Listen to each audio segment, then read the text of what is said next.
नमस्कार साथियों, welcome to नाम नॉलेज हब। कैसे हैं आप लोग? आशा करते हैं अच्छे होंगे और आप सभी की तैयारी शानदार तरीके से चल रही होगी।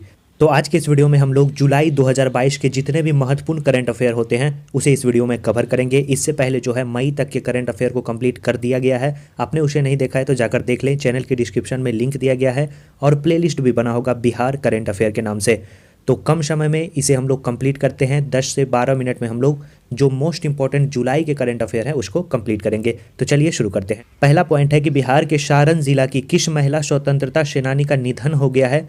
तो याद रखना है भगमनी देवी का। बिहार के किस जिले में राज्य का पहला क्लाइमेट चेंज लर्निंग लैब खोला गया है? तो याद रखना है पटना जिला में जो है बिहार का पहला क्लाइमेट चेंज लर्निंग लैब खोला गया है। हाल ही में बिहार के समस्तीपुर जिले के किस युवा ने चक्रासन करते हुए वेट होल्डिंग में अपना नाम एशिया बुक ऑफ रिकॉर्ड में दर्ज कराया है? तो याद रखना है प्रिंस कुमार ने। मोस्ट इंपॉर्टेंट क्वेश्चन है, पूछा जा सकता है। बिहार में विश्व युवा कौशल दिवस के अवसर पर किस विभाग द्वारा जागरूकता रथ रवाना किए जाने की घोषणा की गई है? तो याद रखना है श्रम संसाधन विभाग। पूछा जाएगा कि किस विभाग के द्वारा जो है विश्व युवा कौशल दिवस के अवसर पर जागरूकता रथ रवाना किए जाने की घोषणा की गई है? तो याद रखना है श्रम संसाधन विभाग के द्वारा। बिहार के बोचाहन निर्वाचन क्षेत्र में 9 बार से विधायक रह चुके एक नेता हैं, उनका 82 वर्ष की आयु में निधन हो गया। उनका नाम है रमई राम, जो कि मुजफ्फरपुर के हैं। बिहार के बक्सर जिले के किस युवक ने युवा रेसलिंग में वर्ल्ड हेवीवेट टेक चैंपियनशिप का खिताब जीता है? तो याद रखना है रुद्रा राहुल कुशवाहा। क्या हो जाएगा? रुद्रा राहुल कुशवाहा। अगला पॉइंट है कि हाल ही के घोषणा अनुसार बिहार से अलग अलग राज्यों में रोजगार जाने वाले मजदूरों के लिए कितने राज्य में सपोर्ट सेंटर खोला गया है? तो याद रखना है 7 राज्यों में जो है खोला गया है। हाल ही में बिहार के किस राजनीतिक दल ने अरुणाचल प्रदेश में 3 सीटें जीती है? तो वो याद रखना है आपको जदयू ने। हाल ही में खुले जल स्रोत में मत्स्य पालन के लिए बिहार ने वित्तीय वर्ष 2022-23 में कितने रुपए की अनुमानित लागत योजना को स्वीकृति प्रदान की है? तो याद रखना है 8,03,25,000 रुपए की स्वीकृति प्रदान की है। हैदराबाद में आयोजित राष्ट्रीय सब जूनियर पावर लिफ्टिंग प्रतियोगिता में बिहार के किस खिलाड़ी ने 3 कांस्य पदक जीता है? तो याद रखना है कीर्ति राज सिंह ने, जिनका संबंध कहां से है? पटना से है। हाल ही में बिहार के किस लेखक को India book of world record 2000 यहाँ पे हो जाएगा आपका 22 से सम्मानित किया गया है? तो याद रखना है बक्सर जिले के रहने वाले हैं मुरली मनोहर श्रीवास्तव को। बिहार में किस वर्ष तक एनीमिया के प्रसार में कमी लाने की घोषणा की गई है? तो याद रखना है 2025 तक। हाल ही में बिहार इन्वेस्टर मीट का आयोजन कहाँ किया गया? मोस्ट इंपॉर्टेंट क्वेश्चन है, पूछा जा सकता है कि बिहार इन्वेस्टर मीट का आयोजन कहाँ किया गया है? तो याद रखना है लुधियाना में इसका आयोजन किया गया है। बिहार के किस जिले में कृषि ट्रेनिंग सेंटर की स्थापना की जाएगी? तो याद रखना है बिहार के मुजफ्फरपुर में कृषि ट्रेनिंग सेंटर की स्थापना की जाएगी। बिहार सरकार द्वारा किसे कौशल प्रशिक्षण योजना से जोड़ने की तैयारी की गई है? तो याद रखना है भिखारियों को जो है कौशल प्रशिक्षण योजना से जोड़ने की तैयारी बिहार सरकार के द्वारा की जा रही है। हाल ही में बिहार के किस व्यक्ति को सोशल मीडिया फाउंडेशन की ओर से राष्ट्रीय अधिवेशन में लाइफ टाइम अचीवमेंट अवार्ड से सम्मानित किया गया है? तो वो है आपको डॉक्टर रत्नेश्वर सिंह, जिनका संबंध कहां से है? पटना से है। इन्हें ही सोशल मीडिया फाउंडेशन की ओर से राष्ट्रीय अधिवेशन में लाइफ टाइम अचीवमेंट अवार्ड से सम्मानित किया जाएगा। हाल ही में नीति आयोग द्वारा जारी नवाचार सूचकांक 2022 में बिहार को कौन सा स्थान मिला है? तो याद रखना है बिहार इसमें 15वें स्थान पे है और पहले स्थान पे पूछा जाए तो पहले स्थान पे कर्नाटक राज्य को रखा गया है।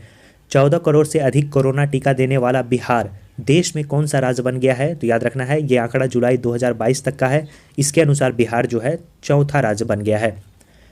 बिहार के मुख्यमंत्री नीतीश कुमार द्वारा किस वर्ष तक हर खेत में सिंचाई निश्चय योजना को पूरा करने का लक्ष्य रखा गया है?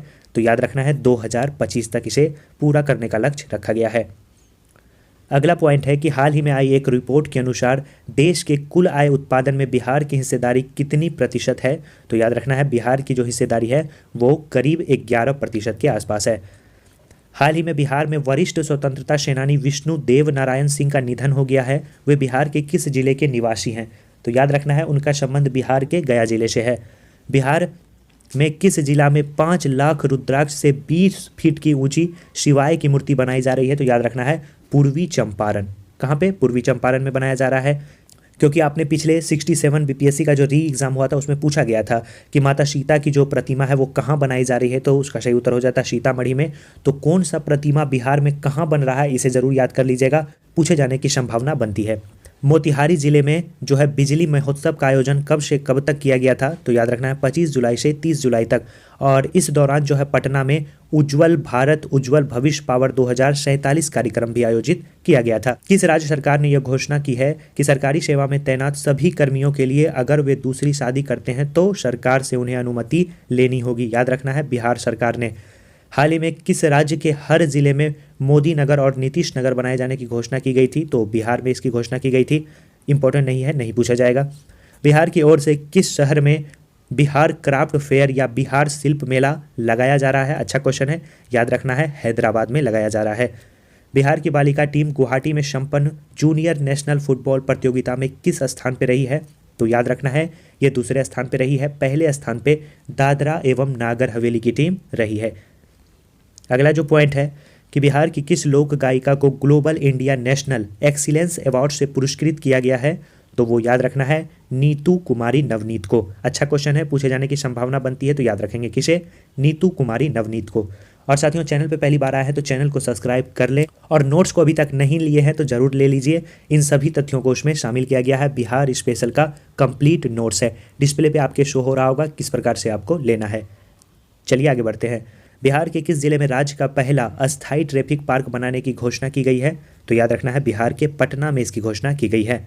हाल ही में बिहार के कला संस्कृति एवं युवा विभाग के मंत्री ने कौन सा ऐप लॉन्च किया है? तो याद रखना है, इस ऐप का नाम है नृत्य शक्ति ऐप। और नेक्स्ट जो पॉइंट है, किस राज्य में आयोजित junior national target ball championship का खिताब बिहार पुरुष टीम ने जीता है? तो याद रखना है, हिमाचल प्रदेश। अगला पॉइंट है, बिहार के मुजफ्फरपुर की किस महिला की पुस्तक field facilitator guide for SVEP देश के लिए मॉडल बन गई है? तो याद रखना है, उस महिला का नाम है आर्या। याद रखना है, क्या है? आर्या। बिहार राज्य कृषि मंत्री ने कम लागत और उर्वरक से अधिक कृषि उपज के लिए कितने किसानों को प्रशिक्षण देने का निर्णय लिया है? तो याद रखना है, 21 लाख किसानों को जो है प्रशिक्षण करने का निर्णय लिया है। बिहार के किस व्यक्ति को आयुष्मान योजना के तहत सर्वाधिक हाई सर्जरी करने के लिए सम्मानित किया गया है? तो याद रखना है, उनका नाम है डॉक्टर शील अवनीश। क्या नाम है? डॉक्टर शील अवनीश। अगला प्रश्न है कि बिहार के सारण जिले की किस महिला ने दुनिया की सबसे ऊंची सड़क उमालिंगा पर साइकिल से सफर तय करने वाली दुनिया की पहली महिला साइकिलिस्ट बन गई है? तो याद रखना है, उनका नाम है सविता महतो। मोस्ट इंपॉर्टेंट है क्योंकि इनका संबंध जो है बिहार के सारण जिले से है। पॉइंट है अगला कि बिहार राज्य से संबंधित नियंत्रक महालेखा परीक्षक, जिसे हम लोग कैग कहते हैं, उनकी रिपोर्ट को विधानसभा के पटल पर किसने रखा था? तभी इसे रखा गया था जुलाई में रेणु देवी, जो तभी बिहार की उप मुख्यमंत्री हुआ करती थी। अभी बिहार के उप मुख्यमंत्री तेजस्वी यादव हैं। भारत के किस राज्य में मंदिरों एवं मठों का पंजीकरण करना अनिवार्य कर दिया गया है? तो याद रखना है, बिहार। बिहार के पटना के छात्र प्रेम कुमार मांझी को अमेरिका के किस कॉलेज ने 2.5 करोड़ की स्कॉलरशिप दी है? तो याद रखना है, लाफायेट कॉलेज। याद रखना है, कौन सा कॉलेज है? Lafayette college. हाल ही में बिहार के किस विश्वविद्यालय का 63वां स्थापना दिवस मनाया गया है? तो यह विद्यालय है भागलपुर में स्थित तिलका मांझी विश्वविद्यालय।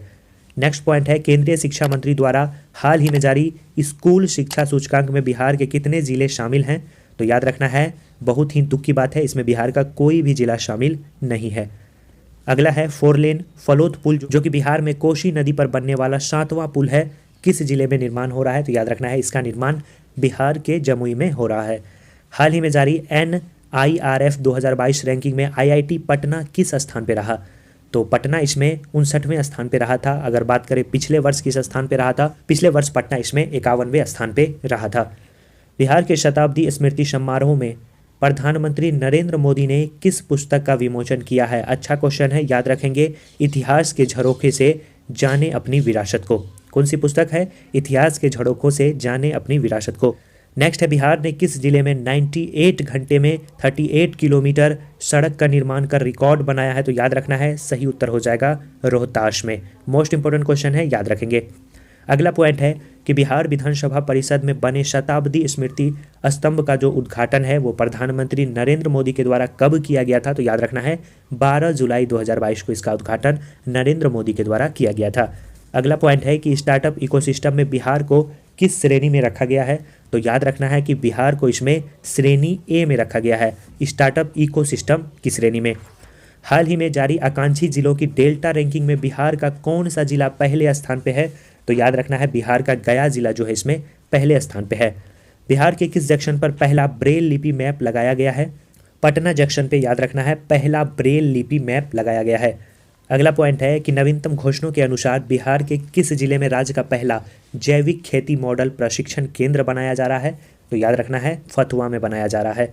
और आज का और जुलाई का लास्ट करंट अफेयर हम लोग देखेंगे कि बिहार के किस जिले में राज्य का पहला ऑक्सीजन पार्क खोला जाएगा? तो याद रखना है ये जो खोला जाएगा वो गोपालगंज में खोला जाएगा। तो मोस्ट इंपॉर्टेंट करंट अफेयर मात्र 10 से 12 मिनट में हम लोगों ने देखा। इस वीडियो को हो सके तो एक बार रिपीट कर लीजिएगा, सारे डाउट आपके क्लियर हो जाएंगे। तो अगले वीडियो में हम लोग अगस्त माह के जितने भी महत्वपूर्ण करंट अफेयर हैं उसे कंप्लीट करेंगे। लोग जनवरी 2022 से लेकर जनवरी 2023 तक जितने भी करंट अफेयर मंथली वाइज है उसे कंप्लीट करने का लक्ष्य रखे हैं। और ये जो है आपका 7वां वीडियो है। इसके बाद फिर हम लोग कल 8वें वीडियो को देखेंगे। चलिए साथियों, मिलते हैं नेक्स्ट वीडियो में। नोट्स लेना चाहते हैं ज़रूर लीजिएगा, अंत समय में उससे बेहतर आपके लिए कुछ भी नहीं हो सकता है। उसे लें और अपनी तैयारी को ज़्यादा से ज़्यादा मजबूत करें। चलिए साथियों, मिलते हैं नेक्स्ट वीडियो में। वीडियो को लाइक, चैनल को सब्सक्राइब और हो सके तो दोस्तों और ग्रुप में ज़रूर शेयर कर दीजिएगा। धन्यवाद साथियों।